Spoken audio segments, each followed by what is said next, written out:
Todos de pé, passageiros e passageiras do comboio suburbano. Se a burguesia tem o expresso da meia-noite, a classe trabalhadora em Portugal tem o seu comboio suburbano. Sejam todos muito bem-vindos, todos muito bem-vindas. Hoje, então, novamente um episódio, nosso formato habitual de podcast, agradecendo já a presença de todos vocês e todos que nos divulgam. Bom, hoje, em tempos de pandemia, já usando o chavão habitual da nossa era, vamos falar de ciência. Podemos acreditar cegamente na ciência? Há interesses políticos e econômicos quando se fala de ciência? Qual o limite entre crítica e o negacionismo? Bom, como não somos especialistas, trouxemos duas figuras que são especialistas, dois camaradas que se disponibilizaram a nos ajudar para esse debate. Já vão falar, mas já fazendo a apresentação. Temos aqui o João Bacelo, que é investigador em neurociências, e Alexandra Carvalho, que é ex-investigadora em virologista. Além dos nossos convidados, tem eu, Lucas Faria, na apresentação, e o nosso habitual membro já da casa, Saul Pereira.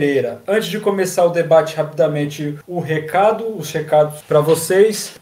Sigam-nos nas nossas redes sociais e divulguem o conteúdo do Comboio Suburbano, sejam nossos episódios, nossas lives, nossos posts e nossas diversas redes sociais. Para relembrar e também para apresentar para quem ainda não conhece, estamos no Facebook, facebook.com/comboio suburbano, twitter.com/comboio suburba 1, número 1, algarismo 1, Instagram, Comboio Suburbano Podcast. E também estamos em todas as plataformas agregadoras de podcast, Spotify, Google Podcast, etc. Temos nosso canal do YouTube, talvez nos esteja ouvindo através do YouTube, youtube.com/comboio suburbano. E para não deixar de receber nenhuma novidade, também para entrar em contato conosco, para fazer críticas, sugestões, reclamações ou para me mandar de volta para minha terra, e-mail é comboiosuburbanopodcast@gmail.com. Bom, sem mais delongas, então, vamos começar o nosso debate. Primeiro, então, pedir para o João Bacelo responder a primeira pergunta.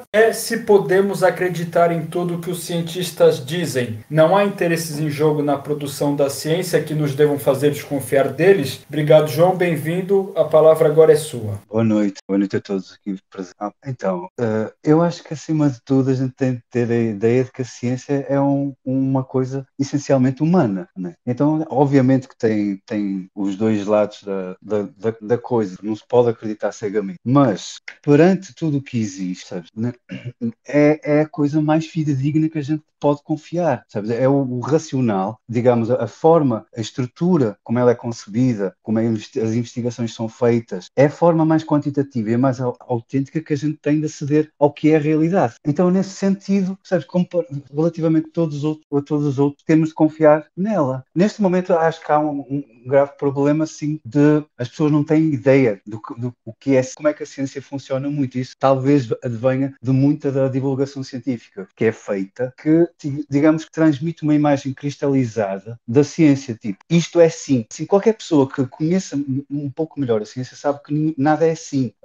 As coisas são transformáveis. A pessoa pode vibrar com um artigo que saiu agora, sabendo que a semana que vem pode ter o artigo que contradiga isso. E talvez por isso acho que as pessoas ficaram muito assustadas nesta pandemia com o assistir à ciência em ação, quase em direto, e a incerteza latente ao processo, que raramente é exigido que seja assim tão rapidamente eficiente. Pronto, mais ou menos isso. Obrigado, João. Bom, repetir a mesma pergunta, então, para a Alexandra, nossa outra convidada. Então, já aproveitando também para agradecer a presença, Alexandra, por favor, a mesma pergunta para você. Olá, boa noite a todos. Basicamente é muito o que o João disse.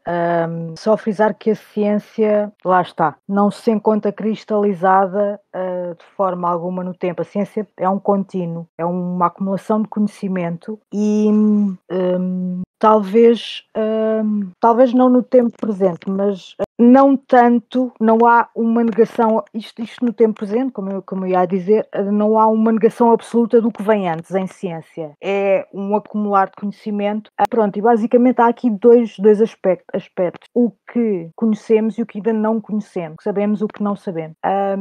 Isto em ciências exatas é muito mais simples, muito mais linear. E como tal, pronto, isto foi muito notório agora durante a pandemia, porque vírus completamente desconhecido, completamente, não tanto assim, mas pronto, isso já se entrava aqui noutra discussão. Mas sim, é um vírus novo e não se sabia nada. Não foi um partir do zero, porque é um coronavírus, pronto, sabemos isso. Conhecemos a família, os coronavíridae, mas houve muita coisa que não sabíamos. E pronto, e aqui pegando também no que o João dizia, vimos um bocado, o público, os leigos, os menos leigos, viram um bocado a ciência acontecer em direto, em tempo real, e é muito por aí. Agora, aqui um outro aspecto da questão, se devemos acreditar cegamente. Não, pelo simples motivo de que não se deve acreditar cegamente em nada. Acho que é uma qualidade do ser humano a manter, questionar tudo, basicamente. Mas sim, mas a ciência é a melhor ferramenta que temos para atingir o conhecimento, para acreditar, não cegamente, sempre com espírito crítico. Mas sim, diria que devemos acreditar, sim, devemos confiar em anos e anos e anos de investigação científica. Não é uma questão de fé, são factos, são coisas, é a realidade. Sim, com espírito crítico. A questão dos interesses, obviamente, que há interesses por trás da ciência como em tudo o resto. E resumidamente acho que é isto. Eu pegando no que a Alexandra disse, a gente pode fazer, por exemplo, para avaliar o papel da ciência, por exemplo, agora, podemos remeter para a última grande pandemia que a gente teve, certo? Que foi há 100 anos, em que precisamente a ciência não pôde ajudar em praticamente nada, porque os vírus tinham sido descobertos 20 anos antes. Naquela altura ainda não havia o microscópio eletrónico, que foi inventado 30 anos depois. A maior parte dos cientistas na altura não pensavam que aquilo fosse uma doença viral, pensavam que era um bacilo, uma bactéria, e tanto que as primeiras tentativas de vacinas que foram feitas na altura foram anti-bactéria, e que o pouco efeito que tiveram foi apenas por diminuir as infecções secundárias que, digamos, que atacam o corpo quando ele já está infectado pelo vírus. Então, na altura, basicamente, os médicos o que podiam fazer era manter a pessoa hidratada, e não havia sistemas nacionais de saúde, não havia testagem experimental, não havia, digamos, o tipo de design experimental que hoje em dia, como os testes controlados randomizados, com grupos de controle, com placebo, etc., que hoje temos, foram implantados depois. Então, era um desconhecido completo. E comparamos com os dias de hoje, em que, apesar de não termos um medicamento para tratar o Covid, mas temos todo um manancial médico desenvolvido, tanto à base de medicamentos como de parte mais de maquinaria, como a administração de oxigênio, etc., permitiram diminuir de uma maneira brutal a mortalidade que as pessoas teriam. Porque as pessoas, quando tinham falta de ar em 1918, morriam. Não tinham a mínima hipótese. Se a gente se a gente considerar todas as pessoas que já foram hospitalizadas no mundo nesta pandemia, e que provavelmente, ou que muitas delas iriam morrer, o número de mortes seria muito maior. E para a gripe espanhola está estimado entre 50 a 100 milhões em todo o mundo. Então não é uma brincadeira. Apesar de tudo, a ciência, ao longo destes 100 anos, permitiu uma diminuição muito grande do impacto que um vírus assim, e isso são coisas absolutamente comuns na história da humanidade, pandemias, só que tínhamos uma sociedade planetária, digamos, que não era tão densa e não era tão conectada. Hoje em dia é extremamente fácil uma coisa dessa propagar, assim, principalmente tendo um modo de transmissão eficaz como as respiratórias. E pronto, acho. Pronto, só mais uma coisa que me lembrei. Na espanhola, as pessoas tanto não havia medicamentos como agora, e surgiram o mesmo tipo de curas milagrosas. Utilizaram-se aspirina, que era recém-aparecida, era a grande moda, em doses maciças, que nos dias atuais estão acima dos níveis máximos admissíveis, provocavam líquido nos pulmões e pioravam a morte das pessoas infectadas. Quinino, em doses maciças também, estriquinina, sangramento, etc. Pronto, ou seja, a ciência não se deve, de facto, interpretar criticamente, mas também há que dar valor, efetivamente, às conquistas. É uma coisa humana, tem os seus problemas de evolução, é lenta, avança-se pouquinho, mas o pouquinho que se tem avançado nos últimos 150 anos permitiu, por exemplo, dobrar a esperança média de vida. Obrigado, João. Nessa primeira pergunta nós já ouvimos os especialistas, os cientistas vão ouvir o leigo então. Saul, sua opinião então nessa primeira etapa da nossa conversa, por favor. Bem-vindo. Quase leigo, eu posso dizer que sou um cientista frustrado ou um cientista falhado. A minha formação é na área de biotecnologia e feliz ou infelizmente, a minha vocação não se mostrou ser a investigação, mas a questão de confiar ou não confiar na ciência em si e como uma entidade quase tu é um cientista não praticante, então está tranquilo. É quase isso. Aos católicos não praticantes, os marxistas não praticantes, acho que também existem, se bem que quem não tem prática acho que não se pode chamar marxista, e depois há os cientistas não praticantes como eu, exatamente.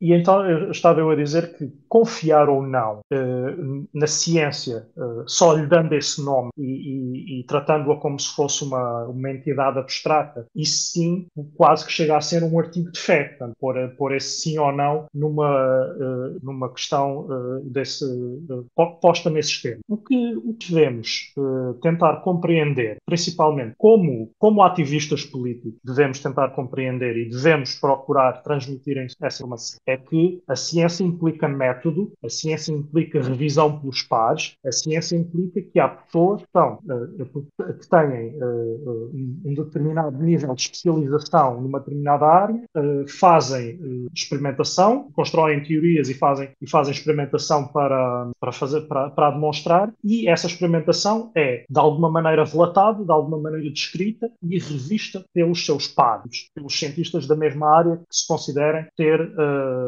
essa autoridade para rever esses resultados. E só ao passarmos destes patamares todos é que se cria conhecimento científico, e aqui sim está um problema do confiar ou não na ciência enquanto entidade abstrata no mundo atual, é que publicar ciência, publicar um artigo científico, não é propriamente fácil, mas é possível publicar coisas com pouca qualidade, coisas com pouca possibilidade até de se verificarem se aconteceram mesmo ou se são simplesmente extrapolações feitas a partir de outras experiências, como já aconteceu. Isso é possível de fazer. A questão é que quem o faz, na esmagadora maioria das vezes, não publicará em revistas científicas de alto impacto e nem será de instituições consideradas também elas de alto impacto. Portanto, uma das coisas mais importantes quando se fala de os cientistas dizem isto ou aquilo, ou a ciência diz isto ou aquilo, ou mais um estudo diz X ou Y, é perceber então que cientistas são esses, quem publicou, que se consegue encontrar 1, 2, 3, 4 artigos que vão mais ou menos na mesma direção, pelo menos um deles esteja de uma instituição de alto impacto e publicado numa revista também ela de alto impacto, e perceber se estamos a falar já de artigos sozinhos, de revisões de literatura, de meta-análises, e infelizmente atualmente mesmo todos estes patamares de publicação e de conhecimento, também eles são passíveis de serem manipulados, não num sentido da produção científica como quem está dentro da ciência a conhece, mas no sentido de como ela passa para os leigos.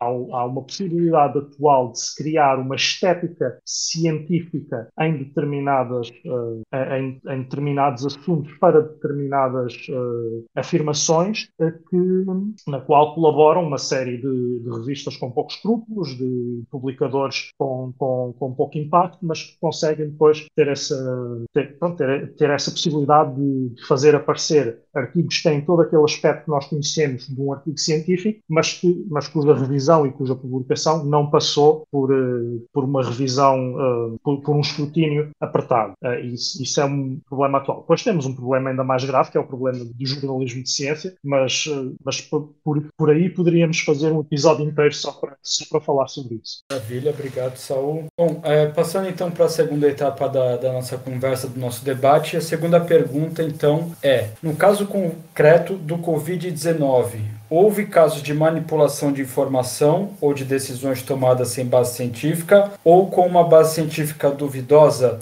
Vamos começar pela Alexandra dessa vez, por favor, Alexandra.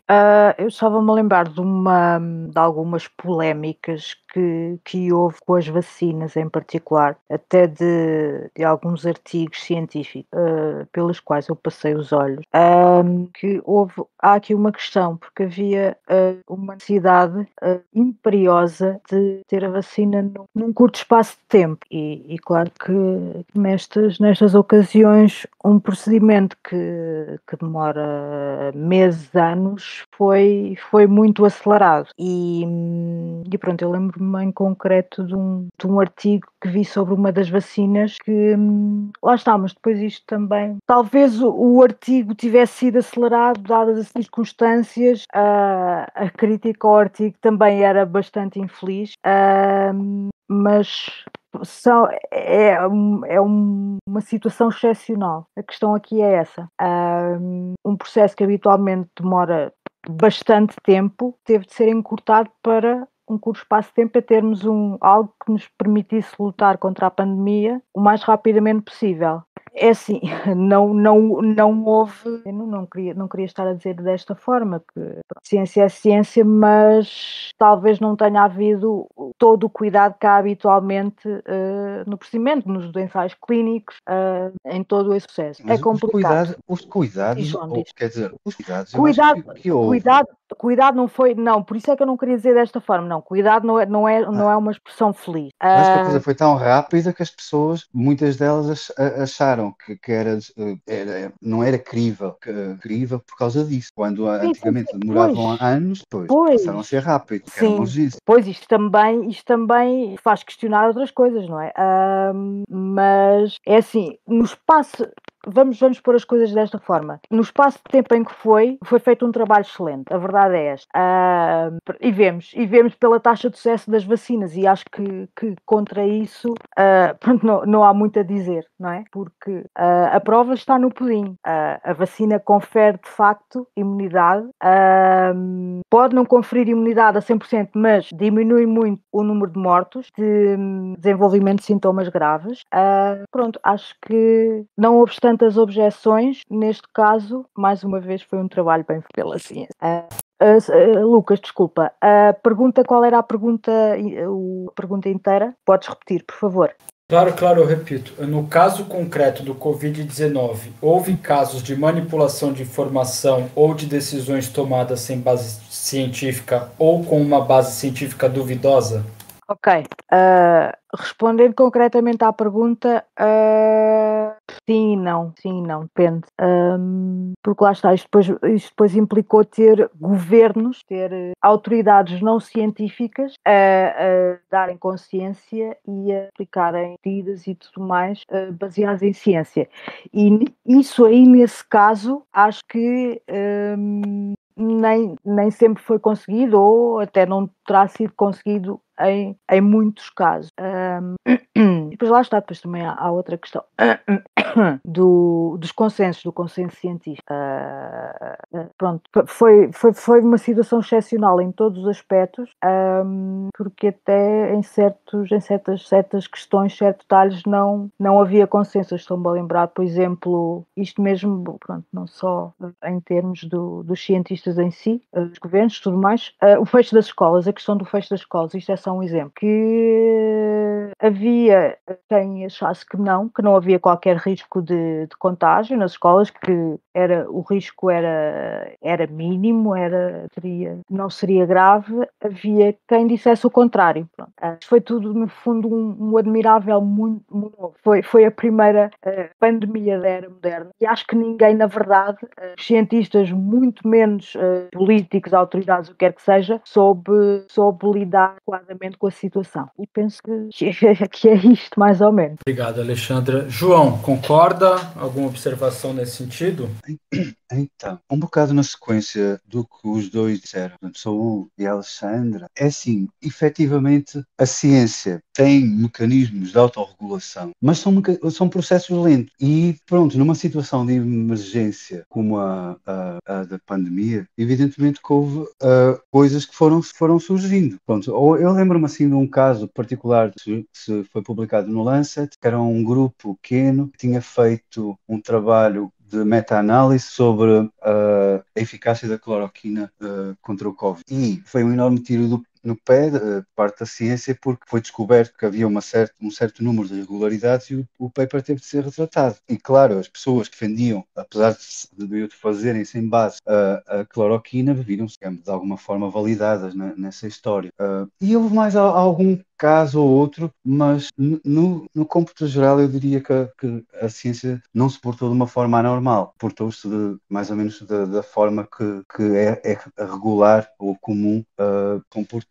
E estava-me a lembrar, por exemplo, que até em muitos casos foi quase uma resposta exagerada. Por exemplo, na questão da cloroquina, se nós formos analisar o número de ensaios, de estudos que foram feitos para validar ou não a eficácia da cloroquina e no final mostrar que de facto não tem qualquer efeito contra o Covid, é um número assustador. É assim, foram feitos um número muito maior do que qualquer outra molécula até agora na história da humanidade. Portanto, nunca alguma substância tinha sido tão testada como foi a cloroquina. Pronto, ou seja, acho que algumas coisas que a Alexandra referiu, eu acho que já se situou no campo da política. Porque é assim, basicamente a ciência tem um espectro gigante de opções depois da análise da situação, etc. São ou tu não fazes nada e deixas a vaga de pandemia fluir pelo planeta livremente, ou separas cada indivíduo a 100%, ou seja, não há serviços mínimos, não há serviços essenciais, não há nada, separas mesmo, que é uma coisa, pronto, teórica e irrealizável, e esperas o tempo de duração da infecção e acabou ali. Como não é possível fazer este isolamento teórico, a gente tem de se situar entre o não fazer nada e esse isolamento de 100%. Infelizmente, o efeito que isso tem sobre a propagação dos vírus, no caso dos memes, incluído também, pronto, é altamente não linear. Ou seja, o pouco que a gente faça de isolamento já tem um efeito muito maior do que seria de esperar, por exemplo. E por isso é que muitos países, apesar de terem feito um isolamento em determinados momentos bastante fraco, baixo, como o Brasil, apesar de tudo tiveram um efeito de poder, digamos, fazer um ponto de inflexão no evoluir da epidemia. Pronto. Obrigado, Saúl. Saúl não, João, desculpa. Diga. Desculpa. Só pegando no que o João estava a dizer, de facto, as decisões tomadas, as medidas tomadas foram decisões políticas. Isto aqui, talvez não tenha frisado isso bem. Todas as medidas que nos foram impostas, de confinamento, de recolheres, de isolamento, de tudo mais, tudo isso foi fruto de decisão política. Claro, com base nas melhores evidências científicas, à partida. Mas lá está, é política. Pronto, só deixar aqui isso bem patente. Claro, Alexandre, obrigado. Saúl, alguma consideração nesse sentido, nossa segunda questão?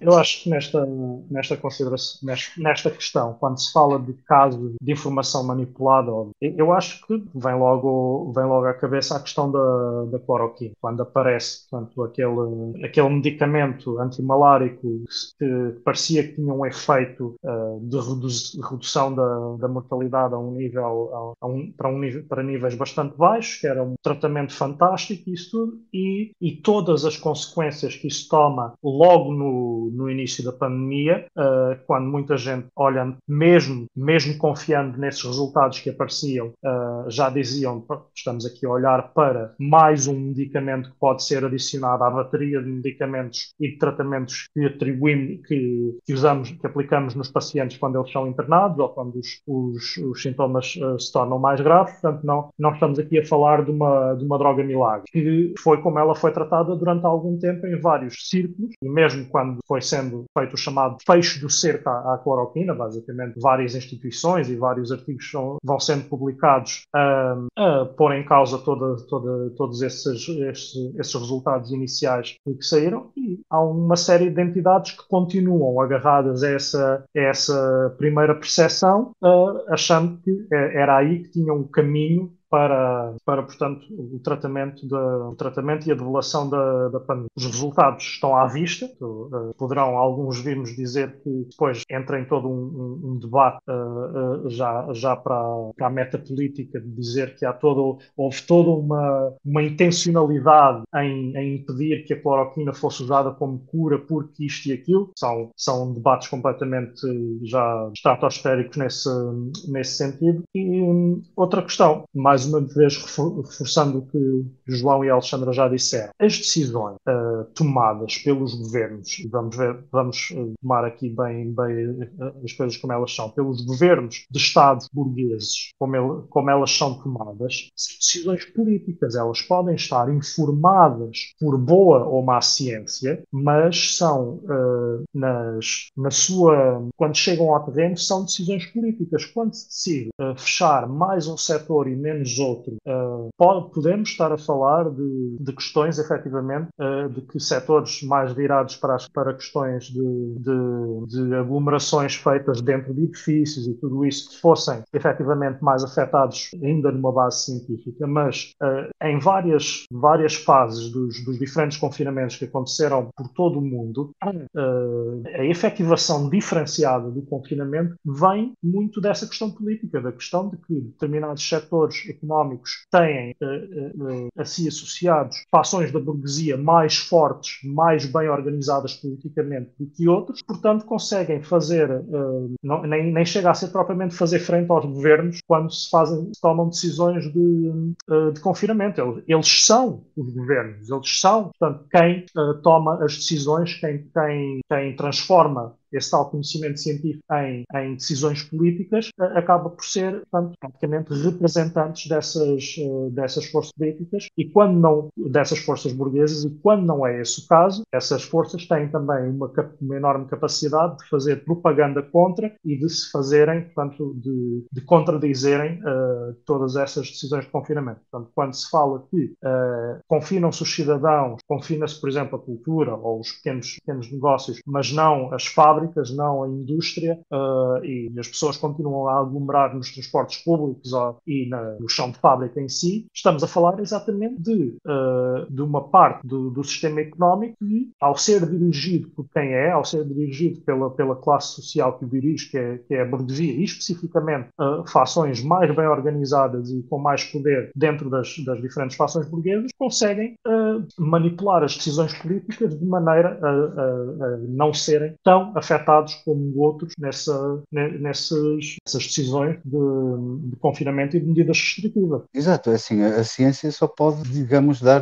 mostrar o horizonte onde são tomadas as decisões pela humanidade. E isso são decisões políticas e sociais, né? Da comunidade, digamos, e da maneira como nós estamos organizados, pronto, dos políticos. Mas tipo, há questões como, por exemplo, a necessidade de isolamento, a forma como se processa o contágio, etc., que também trazem outra componente à política, que é o preparar a população para isso. Por exemplo, isso foi mal feito em quase todos os países. As pessoas não tiveram, digamos, não foram preparadas para absorver as medidas a cada etapa pela qual a gente passou. Isso torna-se às vezes muito complicado, porque, tipo, um centro de comunicação, como foi feito pelo governo agora em março, devia ter sido feito em março do ano anterior. Sabe? A comunicação entre o poder político, o controle organizativo de cima para baixo, que é o mais eficiente numa questão pandémica como é, para evitar precisamente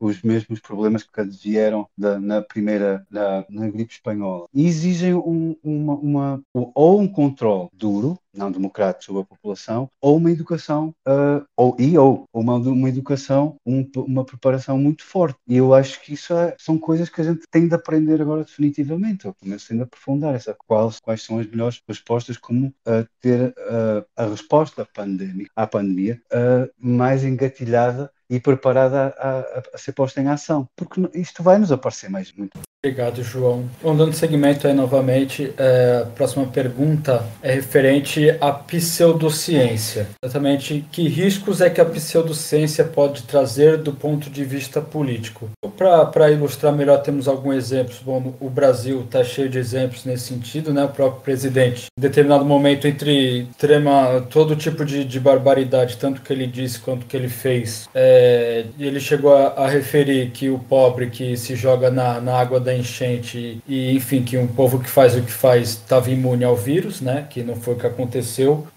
Ontem nós batemos a marca e com certeza que há uma grande subnotificação nesse sentido, mas chegou-se a marca oficial, que na verdade não é oficial, é o consórcio de veículos de imprensa, já que o governo federal nem se dá o trabalho de fazer a contagem das vítimas do Covid. Nós chegamos à marca de 450 mil mortos oficiais, mas pela internet se vê de tudo, chá, e não falar de gente falando em oração, enfim, todo tipo de barbaridade se viu sendo partilhada, pessoal dando todo tipo de solução, crendice popular como alternativa para a questão da Covid, incentivada em grande parcela pelo próprio governo federal nesse sentido. A própria questão da cloroquina, que já foi abordada, mas também não só no Brasil, né? Nas manifestações negacionistas que tiveram aqui em Portugal, tinha ali um núcleo neo-hippie, o pessoalzinho com aquele discurso com todas as aspas do mundo alternativo, né? Enfim, aquele discurso de não ser uma ferramenta do sistema, enfim, aquela coisa que a gente acabou ouvindo. E também o próprio ex-presidente dos Estados Unidos chegou a mencionar em algum momento a injeção de cloro dentro do corpo, né? Enfim, todo tipo aí de solução foi ventilada, foi colocada e tentava ter algum tipo de legitimidade, né? Como é que vocês veem aí essa questão do discurso pseudocientífico no contexto da pandemia e a relação política com isso? Vamos começar então com o João, por favor. Então, estás a referir assim a exemplo dramático como Bolsonaro e Trump tiveram um impacto muito, muito forte. Bolsonaro desde o início, aliás, o próprio primeiro-ministro inglês, inicialmente também defendeu a imunidade de grupo e não queria fazer nenhum de isolamento. Bem, no caso, pronto, o lado extremo da coisa foi esse, é que as pessoas queriam não fechar a economia, não impactar a economia de modo nenhum, e para isso queriam que toda a gente fosse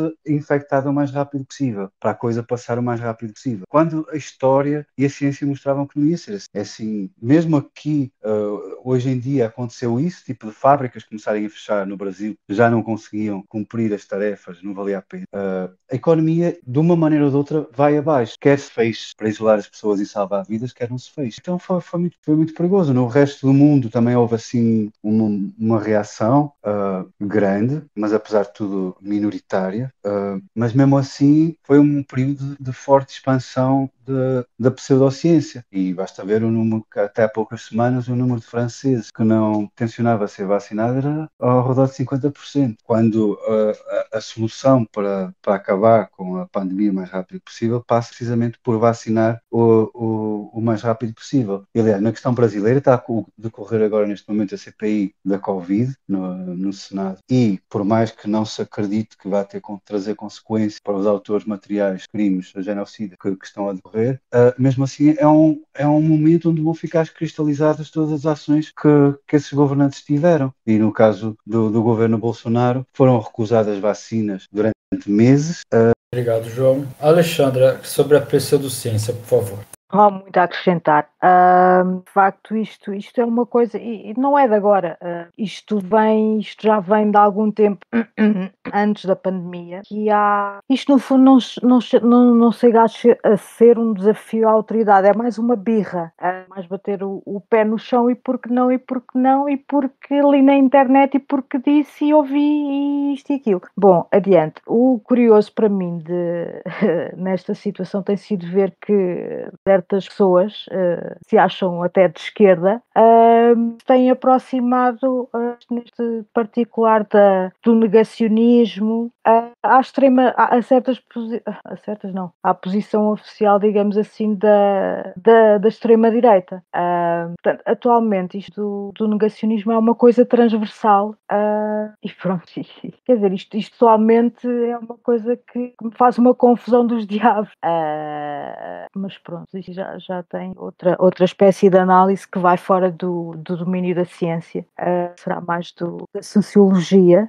É uma ciência diferente. É que houve várias vertentes, né? Houve a vertente de extrema-direita que queria lançar o caos, que querer.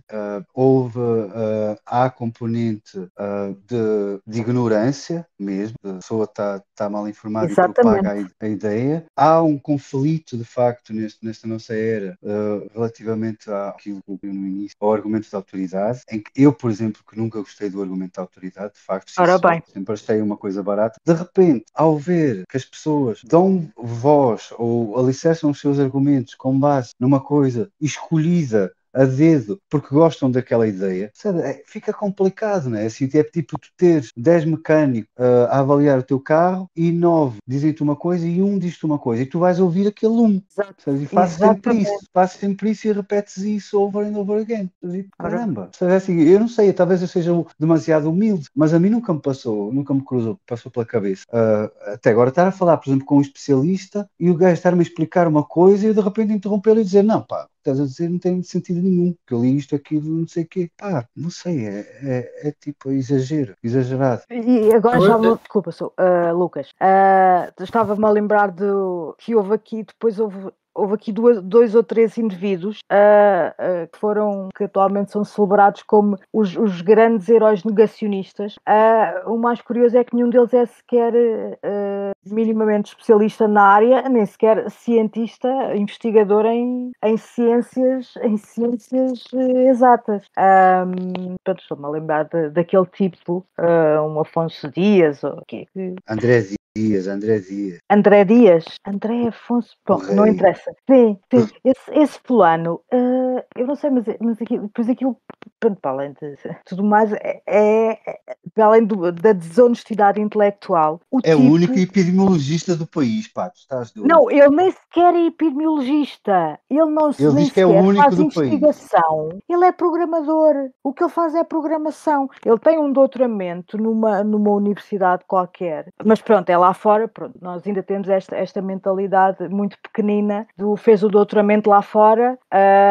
Pronto, trabalhou com casos ligados a pneumologia e tal, mas o que o tipo fazia era basicamente programação de computador. Ele nem sequer fazia a modelação em si. Portanto, ele nem sequer é bem um epidemiologista. Ele é uma fraude só. Não é. Ele trabalhava nos desenvolvimentos de sensores para monitorizar pacientes com doenças pulmonares. Isso não faz dele um epidemiologista, mas de maneira nenhuma. Não, pois lá está, é isso. Ele trabalha na área dele, mas a área dele não é epidemiologia. Ele trabalha com epidemiologia. Ele não é epidemiologista. A questão aqui é essa. Mas é assim, houve uma coisa também que é por lei de Murphy, que aconteceu nesta pandemia, que foi, também tivemos muitos casos de ex-prémios nobres que piraram depois e que vieram a público defender ideias negacionistas. E na altura toda a gente dizia, mas este é prémio Nobel e tal, e não sei o quê.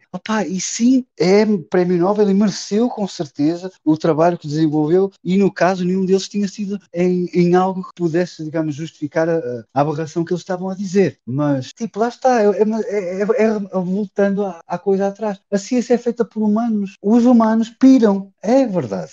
Sim. E agora, desculpa, João. Estava-me a lembrar pronto, isto é aquele exemplo máximo. Eu nunca sei se é o Watson, se é o Crick, mas pronto, é um dos dois do DNA, da dupla L. Que o gajo é um racista da pior espécie. Que o gajo veio dizer que há evidências científicas que os que é a questão interior. Sim, isso junta-se tudo, né? Faz o ramalhete das qualidades humanas. Só que, pronto, sim, é isto. E, por exemplo, eu estava-me a lembrar de outra coisa também, que é tipo, aparecem Joanas Amarais Dias e Varelas a dizer que o confinamento não funciona e tal, quando tipo quase toda a gente no país estava a ver que funcionava. Estávamos num pico diabólico em janeiro e foi, pronto, e aquilo fechou. É coincidência. E quando é uma coisa, pronto, que primeiro, inicialmente eu lembro-me de alguns argumentos desse pessoal, era tipo, nunca se fez. É uma coisa que até na Bíblia, a quarentena, não chamada quarentena e com menos dias, porque era outro tipo de doença, bem referida.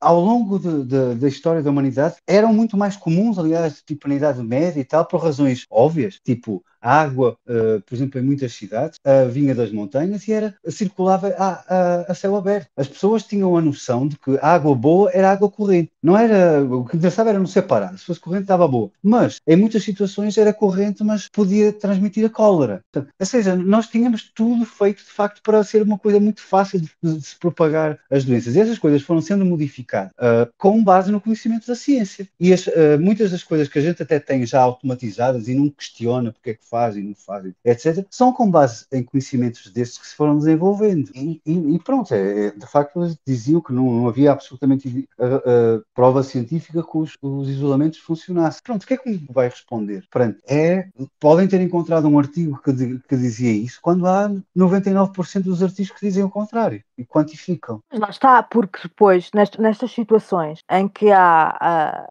tens um em 100, quer dizer, isto não cabe na cabeça de ninguém ir buscar aquele um. Isto, não sei, isto é muito ser a ovelha fora do rebanho. Acho que depois há aquele conceito muito da extrema-direita do sheeple e então é muito, nós somos as ovelhas fora do rebanho, nós é que estamos certos. Quer dizer, os consensos, a maioria, neste caso, existem por uma razão. É porque se calhar só a única, neste caso é mesmo a opinião contrária, se calhar é porque não está certa, é só uma. Se calhar tem razão de ser neste caso. Foi referido aí, antes de passar a palavra para o Saul, foi referido aí, falou da Joana Amaral Dias, falou da Varela. Eu também, durante a pandemia, cruzei com pessoas bem de esquerda, ligado aos partidos de esquerda, que teve uma, até que eu me recordo bem, foi bem no início da pandemia, quando teve o primeiro lockdown. As pessoas não tinham muita informação sobre a questão do distanciamento. A gente, com o passar do tempo da pandemia, a gente soube formas não de aglomerar, né, mas de ocupar espaços e questão do isolamento, enfim. Mas eu lembro que teve uma figura que ela até parece muito com o discurso da Varela, que ela falou assim, que ela levou essa questão da ovelha, a ovelha negra do rebanho, o diferentona, né, o mais importante, o mais inteligente, o mais esperto, que ela falou assim, que ela se cansou de estar em casa, e aí ela foi para a praça fumar um cigarro, e ela encontrou com um policial, e o policial repreendeu ela, e ela fez o grande ato revolucionário, transgressor, de chegar para aquele policial e falar: eu tenho meu direito, é a minha liberdade, eu vou fumar na praça porque me apetece. E aí vai de acordo com aquilo que a Alexandra falou, muitas vezes é birra, né? Alguns diriam até que é um pouco, até bastante primeiro-mundismo, esse comportamento de querer ser, enfim. É primeiro-mundista, Lucas, desculpa. Completamente. É primeiro-mundismo no seu expoente máximo. É birra, sabe? Eu só queria que o pessoal fosse assim rebelde para as causas que de facto exigem rebeldia. E normalmente o pessoal não é. Aí está. De repente, sou anti-máscara, fantástico. Direitos individuais. Eu ia concluir com isso, porque quando o policial chama a atenção da pessoa que ela não pode aglomerar, que ela tem que respeitar, quer falar, e o meu direito de ir e vir? Aí, e o direito daquela pessoa não morrer de Covid, né? Como é que fica o direito à vida? Não, porque é o Estado me oprimindo. Mas o Serviço Nacional de Saúde é Estado, a educação pública é Estado, um monte de coisa é Estado e você defende. Na hora que o Estado chega para você e fala, não pegue e não transmita uma doença, você é o anti-Estado. Mas quando o Estado fornece serviço público, você é a favor do Estado. Como é que fica quando pega no teu calo? Quando te impede de tomar um café ou tomar um copo na esplanada, aí tua liberdade é tolhida. Quando a polícia vai pro bairro periférico, né, vai bater em pobre, em preto, aí o Estado, a Varela, por exemplo, não fala do Estado. Agora, quando vai no direito dela de dar um passeio, aí pronto, aí o Estado já está sendo totalitário, aí já vem com o caso, tardiamente vem evocar o caso sueco como mais do que claro para qualquer idiota que não deu certo. Aí tira argumento, sabe-se lá de onde, para defender aquilo que já foi provado, tanto no caso português, agora em janeiro, quando teve o pico, a única coisa que resolveu foi o lockdown. A própria Varela falou que é por causa do inverno. Aí você vê pro Brasil. O Brasil tem inverno muito rigoroso, porque a pandemia lá, durante o verão, foi avassaladora, né? E qual que é o argumento? Aqui é o inverno, lá é o verão. Enfim, é a birra, né? Como a Alexandra falou, é birra, primeiro mundismo e essa rebeldia que não vai na esquina, se achar mais inteligente porque não cumpre o bom senso. Eu acho que muitas dessas pessoas houve o criar o mau alvo, ou seja, o inimigo estava claramente em que o Estado poderia impor o lockdown, mas fornecer os auxílios sociais que permitissem a toda a gente, discriminadamente, sobreviver com dignidade. Isso não foi feito em todos os casos, e nós todos conhecemos a realidade atual. Então, esse deveria ser, de facto, o inimigo do rebelde, não o tratamento da coisa, o lockdown em si. Exato. Saúl, alguma consideração? Aqui na questão da pseudociência, e aqui até já salto aqui, se calhar, já para outras questões. Houve aqui muito uma tendência, como a Alexandra estava a referir, de ir buscar não especificamente argumentos pseudocientíficos, porque pseudociências sempre existiram e sempre houve gente a vender banho de cobra, mas exatamente ir buscar esses heróis tanto antigos como novos, que seriam, portanto, esses sim saberiam de facto o que estava a passar, esses sim estariam a dizer, a ir contra a corrente, a dizer então as verdades. E aí sim se viu enormes argumentos da autoridade a serem colocados, porque essas pessoas estavam a ser assumidas como estando a dizer a verdade, sem que nenhuma das suas afirmações tivesse sido sujeita a escrutínio de tipo científico, a publicação científica, a revisão pelos pares, a confirmação de especialização, a qualquer patamar de verificação de conhecimento permitisse fazer uma avaliação da autoridade para se ser ouvido, não é para dizer qualquer pessoa pode dizer o que quiser, mas para se ser ouvido em determinadas questões. Quando se fala de o que é, e mais uma vez, não quer dizer que se deve aceitar acriticamente que é a opinião dos cientistas ou que é divulgado na imprensa como a ciência ou a opinião dos cientistas, mas quando se investiga um pouco mais a fundo e se vê que publicado nesta, noutra das revistas de alto impacto estão, de facto, determinadas ações e determinadas considerações sobre a pandemia, publicações essas que são, mais uma vez, publicadas por pessoas de competências certificadas, de formação que é escrutinada, que são depois verificadas pelos pares, isso contra as afirmações de pessoas que simplesmente, porque chegaram a um determinado patamar social, que são, por exemplo, doutorados, nessa ou noutra área qualquer, porque são prémios Nobel,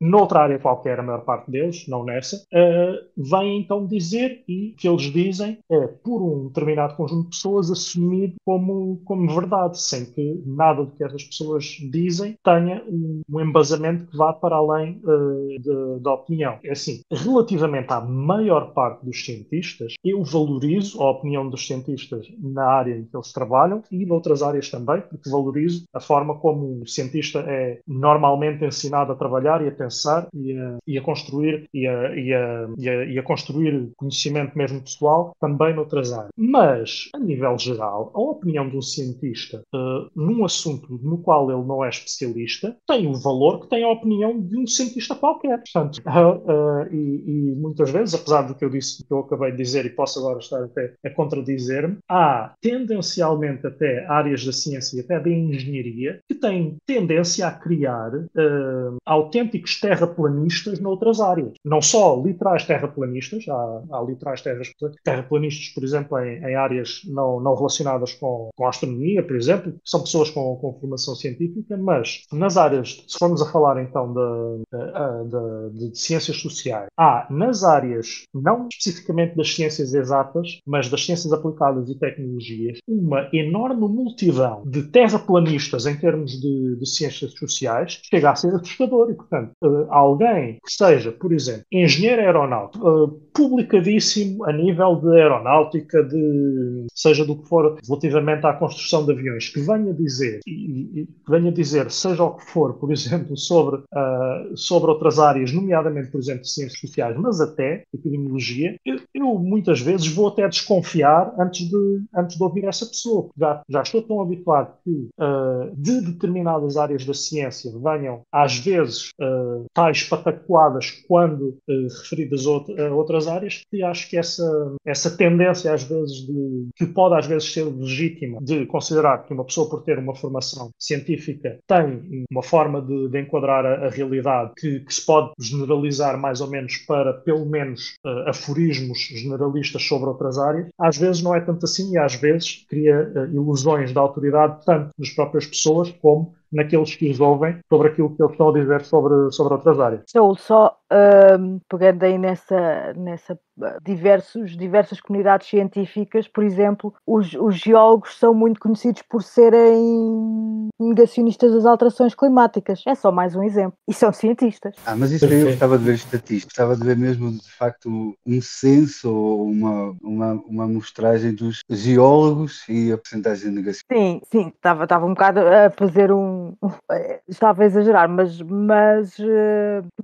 não conheço assim tantos geólogos e há uns 2 ou 3 que são mesmo completamente, não é aquele negacionismo, é mais aquele negacionismo light, porque até lhes fica mal de serem abertamente negacionistas, mas sim, vão sempre dando as suas alfinetadas às alterações climáticas.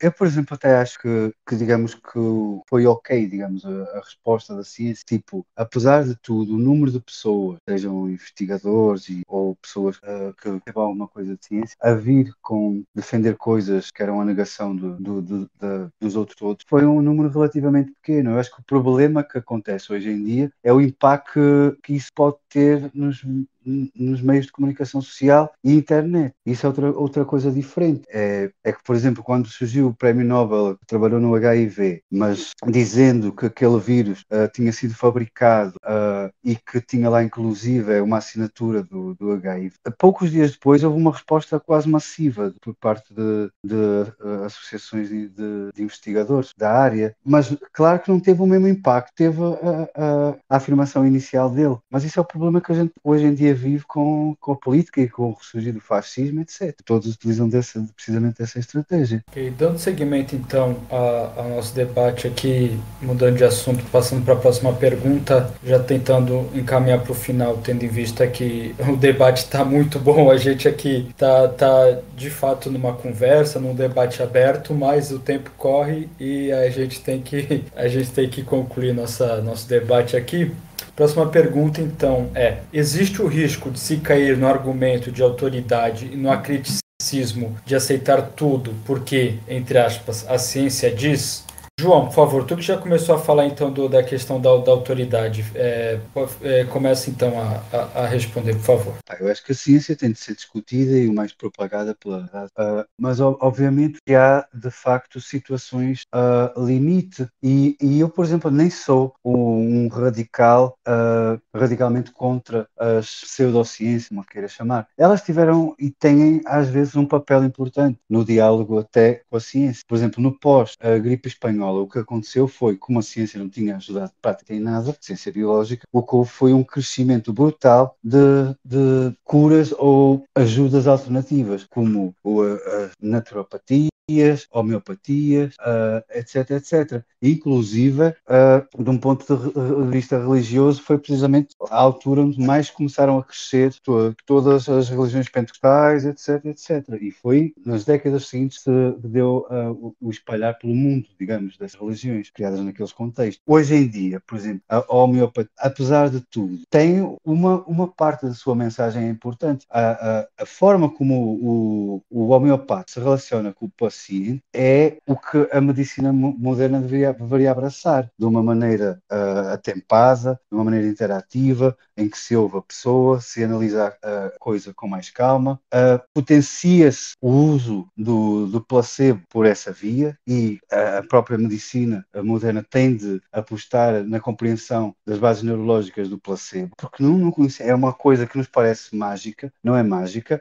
Muitas vezes dizemos, é psicológico, mas o psicológico também quer dizer neuróniozinhos a disparar. Então é estudável, e existem pouquíssimos trabalhos em estudo cerebral do que é que acontece quando um animal está a sentir o efeito do placebo, ou o seu oposto, nocebo. Então eu acho que temos de arranjar um equilíbrio. Isso tem de ser uma decisão multidisciplinar, digamos que não pode ser só a ciência biológica a dizer que isto tem validade ou não tem validade biológica, mas também tem de haver um diálogo com as ciências sociais, por exemplo, para decidir até que ponto se pode enganar outro ser humano ou induzi-lo a isto ou aquilo para o aliviar da dor. É uma resposta muito complexa, mas uma coisa que não deveria acontecer era que as pseudociências ou essas ciências alternativas começassem a pôr em risco a saúde do cidadão, no sentido de ele não procurar um auxílio médico que o iria tratar relativamente a um assunto e ir diretamente à ciência alternativa, onde, por, digamos, obra e graça do placebo, pode ter uma melhora, mas na enorme maioria dos casos pode não ter. Obrigado, João. Alexandra, por favor. É muito o que o João disse. As medicinas não tradicionais terão o seu valor numa componente humana, mais nesse aspecto. Agora, há um risco muito grande. Por exemplo, isto é um caso real, quando uma pessoa diz: eu não posso vacinar contra a Covid porque faço medicina energética. Isto é grave. Isto é muito grave. Que isto casualmente até uma pessoa que está num grupo de risco pela idade e não se pode vacinar porque faz medicina energética. Pronto. É complexo, mas há coisas que são muito simples e objetivamente não deveria sequer haver essa interferência. E pronto, nesse aspecto, sim, acho que temos de facto valer-nos pelo que é ciência, não pelo que é pseudociência. Obrigado, Alexandra. Saúl? Nessa questão do perigo da autoridade, do autoritarismo, ou de estarmos sistematicamente em da autoridade, eu acho que isto tem muito a ver com a forma como se faz divulgação de ciência e jornalismo científico. Quando se diz os cientistas ou a ciência diz que, eu acho que é cada vez mais necessário deixar de tratar também todas as pessoas, o público em geral, como se fossem parvias, basicamente, porque há uma tendência, infelizmente, às vezes, quando nos especializamos em áreas que têm muito impacto na vida da população em geral, mas que a população em geral tem pouco conhecimento, há uma tendência para termos esse elitismo em relação às pessoas. E na nossa área política isso não deveria acontecer. Mas, infelizmente ainda acontece. Mas deixar de tratar exatamente as pessoas como parvinhas, e quando se fala de a ciência diz, ou os cientistas dizem, fazer quantificação e nomear as instituições, nomear as pessoas, os cientistas, quem publicou, até seria um serviço público de divulgação do trabalho científico, científico ao dizer-se se quando temos o jornal a abrir, isto já é obviamente pedir demais à imprensa burguesa, quando temos um jornal a abrir a dizer a ciência diz X ou a ciência diz Y, ou estudos dizem que X ou estudos dizem que Y, a primeira reação ser nomear o laboratório, a instituição, o cientista, a equipa, ou se estamos a falar efetivamente de consensos, quantificar esses consensos, porque sem isso o que ficamos é com nuvens de conceito a embater entre si. Portanto, quando nós temos simplesmente, quando temos na opinião pública, simplesmente de um lado há umas pessoas que dizem que isto está certo, mas esta pessoa que fala muito bem diz que isto está tudo errado e que há todo um outro caminho para se fazer. De um ponto de vista de uma opinião pública que não recebe essa informação de forma clara, quantificada e identificada, as coisas parecem que são equivalentes e até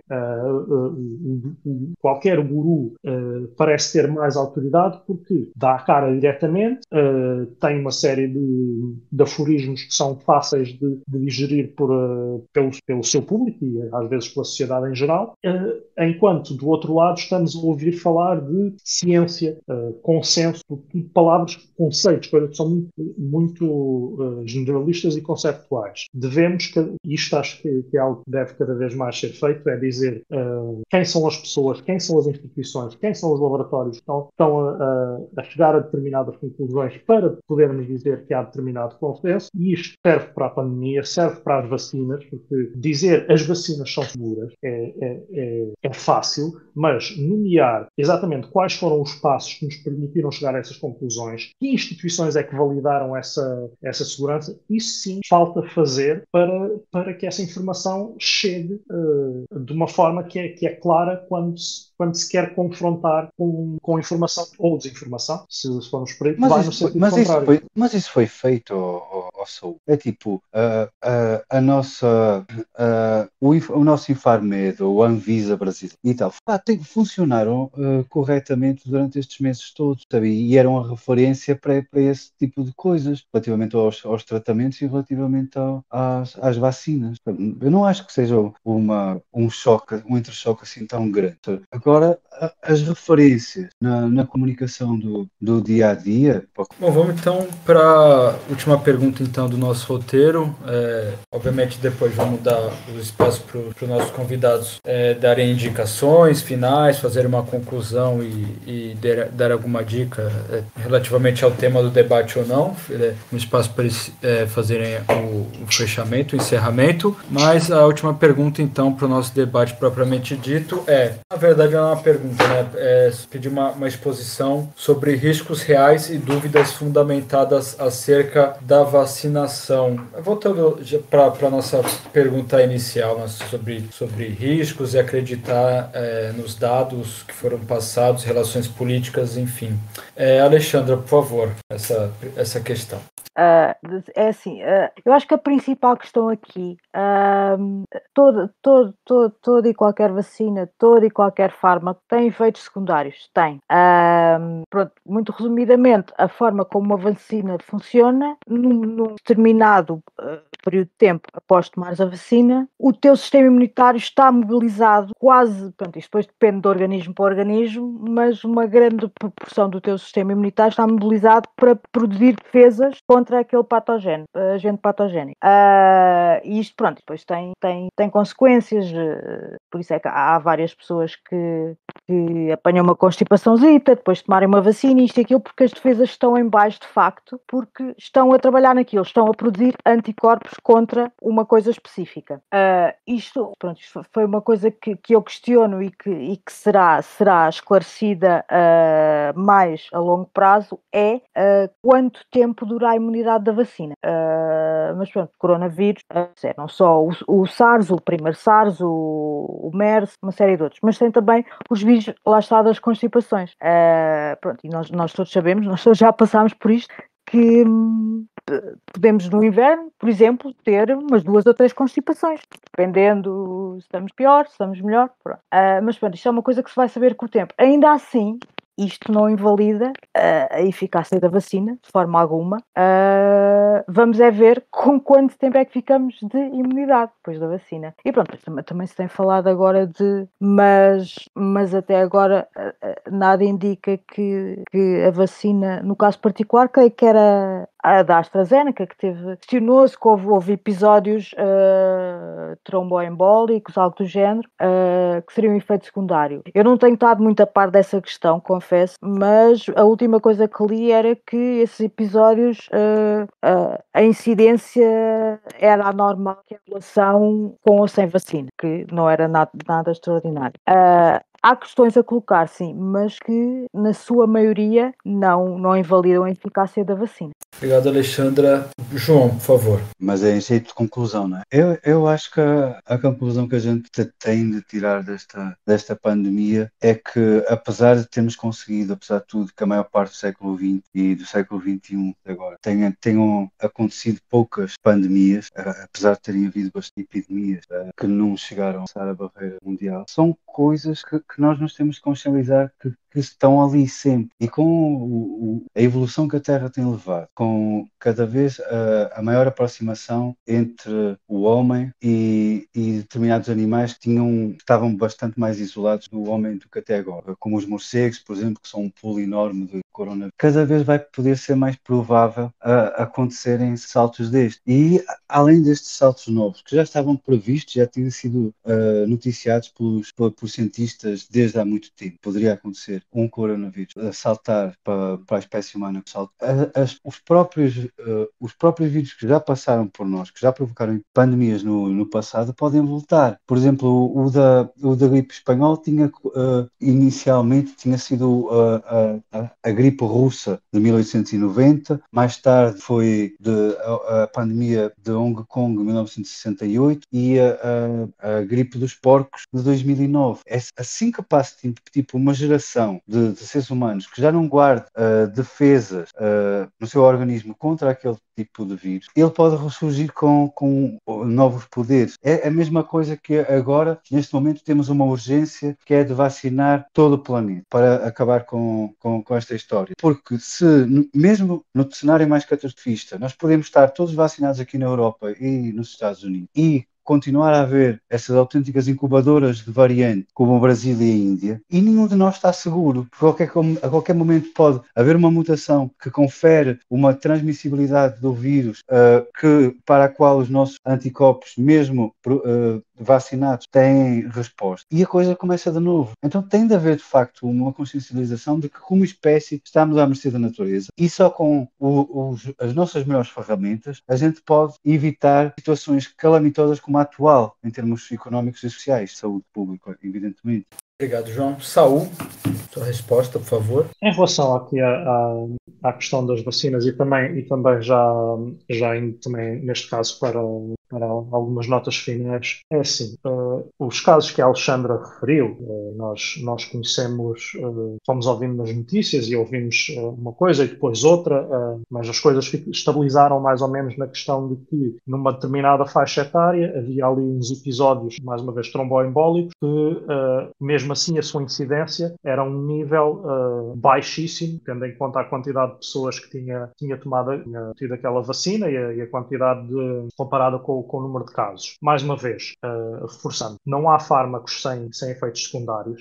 Nunca, provavelmente, uma vacina foi aplicada em tão pouco tempo, em tantas pessoas. Portanto, o 1 no milhão vai aparecer, porque há vários milhões a tomarem a vacina ao mesmo tempo. Os efeitos secundários mais improváveis podem aparecer exatamente porque em pouco tempo milhões de pessoas estão a ser inoculadas com as mesmas vacinas.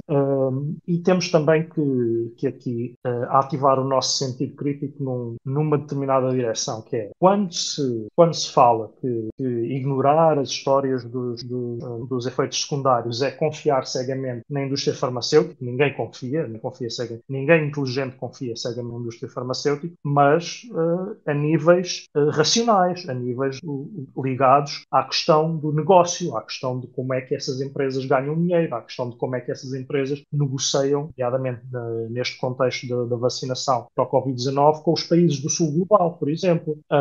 Não se confia nesse setor, mas também temos que pensar que, se vamos ao ponto de dizer que a informação é manipulada, que a informação é escondida, e então ir dizer que estas notícias empoladas relativamente aos efeitos secundários, por exemplo, uma vacina em específico, não podem elas também ser manipulação por parte de empresas farmacêuticas mais ricas e com melhores departamentos de relações públicas a tentarem canibalizar portanto, a cota de mercado, a roubar, entre aspas, a cota de mercado às outras. Pode ser, pode não ser. Isto aqui já estou quase a entrar num campo de pseudócio ao falar assim. Mas isto para entrar aqui também na conclusão que o próprio João já tinha entrado, que é mobilizar a humanidade e mobilizar as melhores ferramentas da humanidade, implica também repensar o modo de produção. Porque só no modo de produção capitalista é que se poderia pensar que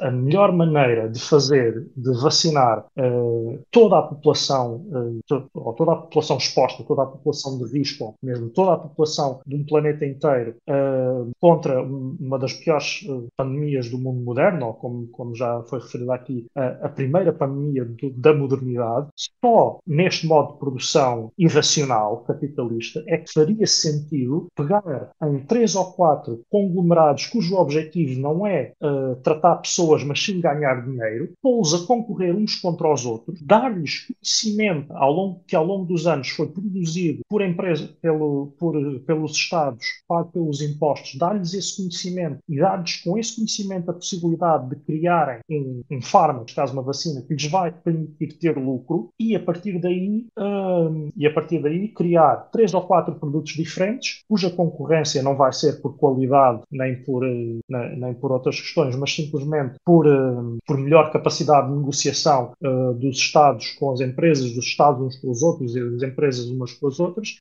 Só neste modo de produção capitalista é que isto faz sentido, porque quando escamoteamos a forma como pretendemos vacinar toda a população do mundo, ou quase toda a população do mundo, isto, olhado de fora, parece um disparate, parece uma comédia.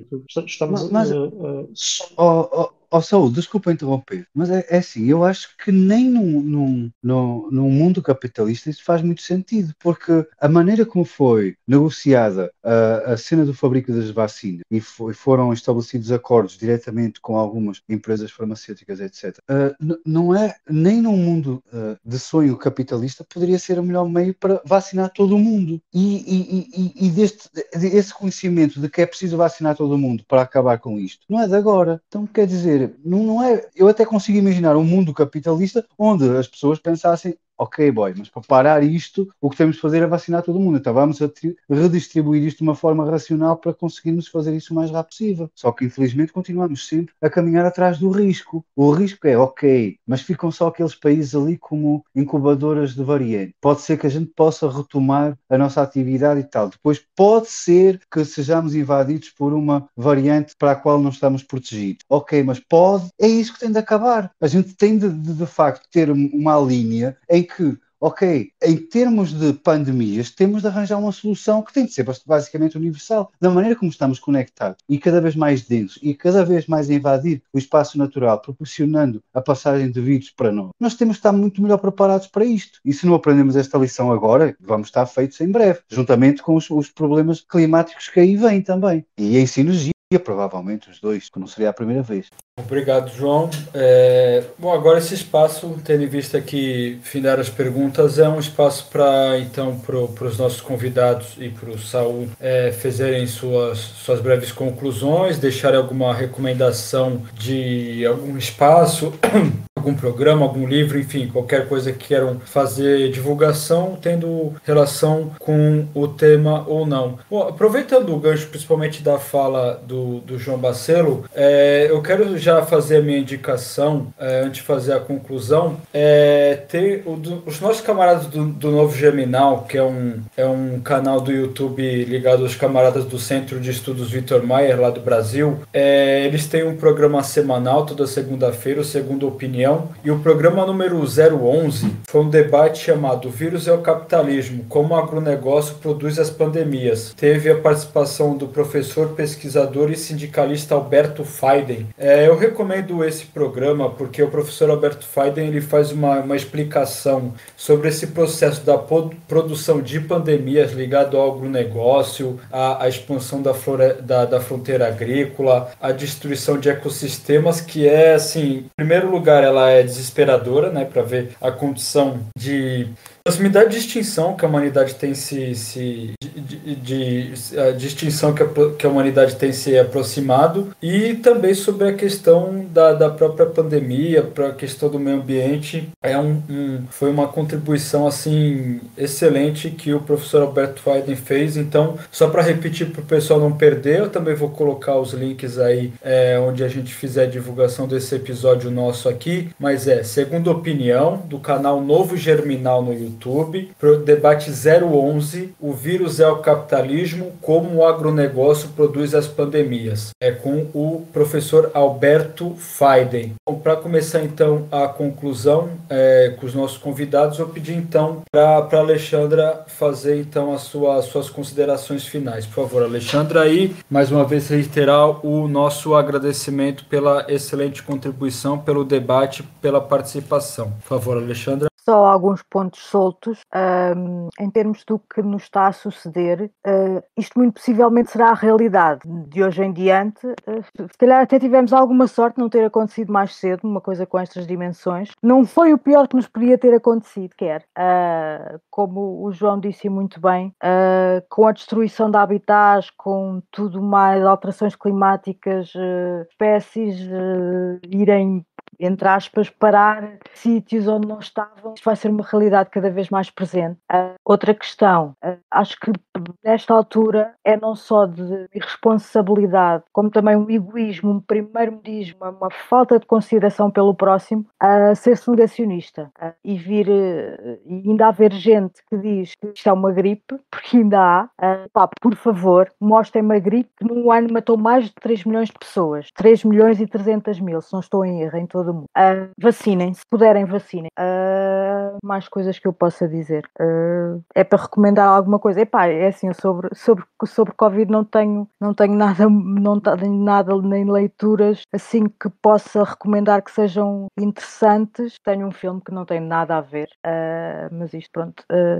Eu agora ando numa saga de ver filmes de terror e há pouco tempo vi um filme que gostei bastante, que mete terror e política. Gostei muito. O filme é guatemalteco, chama-se La Llorona, e se puderem vejam. E penso que resumidamente é isto. Eu acho que eu queria dizer mais qualquer coisa sobre pandemia, ou talvez não. Não. Acho que era só mesmo isto. Obrigado, Alexandra. João, por favor, suas considerações finais. Então, em geral, eu acho que temos de facto, reitero o que disse há bocado, temos de facto de organizar-nos muito melhor e preparar-nos para uma coisa que nós tínhamos sempre como uma coisa do que acontecia no passado e que não acontecia na vida atual, e que agora com este choque nos aplica uma coisa que pode ser possível e que pode vir a acontecer muito mais vezes. Então temos de facto nos organizar com isso, temos de assegurar que a organização social tem de ser mantida de maneira que a sociedade possa parar e possa isolar-se, possa fazer um alto, sem que pessoas deixem abaixo do limiar mínimo de dignidade. Isso deve ser a nossa principal luta. E pronto, basicamente acho que por agora estou muito cansado, não consigo lembrar de mais. Tá ótimo, muito obrigado, João. Saúl, então, suas considerações finais, por favor. Muito obrigado. Considerações finais e recomendações culturais. Considerações finais é basicamente que devemos sim confiar na ciência, devemos sim verificar aquilo que vemos ser veiculado na imprensa como sendo a opinião da ciência ou a opinião dos cientistas. Devemos, quando podemos, dedicar algum tempo a perceber como é que essas coisas foram ditas, como é que se chegou a essas conclusões, para estarmos de facto bem equipados para lidar com esses consensos e com essas conclusões. E devemos principalmente saber separar no que são nestas questões, o que são decisões políticas, do que é a ciência que informa essas decisões políticas, porque o governo pode sistematicamente dizer que está informado com a melhor ciência, mas se o governo serve uma determinada classe, será sempre na direção do benefício dessa classe que essa informação será aplicada. Quanto a recomendações, volto a recomendar, como dica cultural, aqui neste caso vou fazer duas, uma relacionada, a outra não. O Contagion, o filme, continua a ser um filme interessante sobre pandemias, não para vermos como é que é ou devia ser a forma como se trata uma pandemia, mas principalmente para vermos como é que o Centro Imperial, os Estados Unidos, se vê a si próprio na forma de lidar com esta situação e comparar com o que acontece na realidade.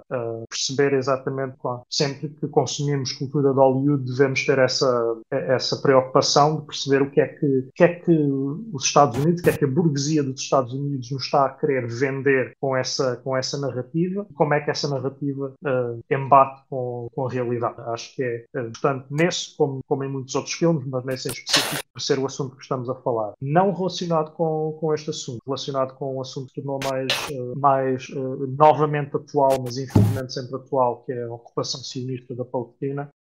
Eu recomendo, nunca pensei que fossem a esse nível, mas não posso propriamente considerá-los nossa concorrência, mas o Fumaça, o podcast Fumaça, tem uma série de episódios muito interessantes sobre a Palestina. É um dos assuntos em que eles têm uma posição que possa ser considerada de linha justa.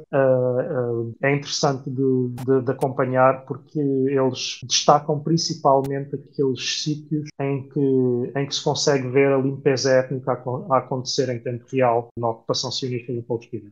É algo que aconselho a quem tenha ainda algumas dúvidas, não sobre o que se passou agora, mas sobre o que se passa em geral naquelas. Obrigado, Saul. Reiterar então nossos agradecimentos ao João Bacelo, à Alexandra Carvalho, Sim, diga. Desculpa, eu esqueci-me e voltei-me a lembrar do que eu ia dizer. Pronto, ia dizer mais uma coisa sobre a pandemia. Levantem todas as patentes de vacinas e de fármacos e acabe-se com a Big Pharma. E pronto, agora lembrei-me pelo Saul falar da Palestina. Há mais uma coisa que eu também poderia recomendar.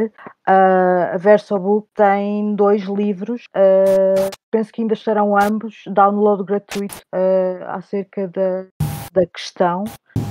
Pronto, é de aproveitar. Os livros são gratuitos, é PDF, é só sacar. São em inglês. Pronto. Perfeito, ótima recomendação. Bom, então, referir então novamente ao nosso agradecimento ao João Bacelo, Alexandra Carvalho, ao Saul novamente conosco, e especialmente a todos e todas que nos ouviram até agora. Aqueles que estiveram ouvindo através do YouTube, por favor, deixa o like no vídeo. Somos os escravos do algoritmo, precisamos disso para ajudar na divulgação do nosso conteúdo. Muito obrigado a todos e todas presentes e até a próxima.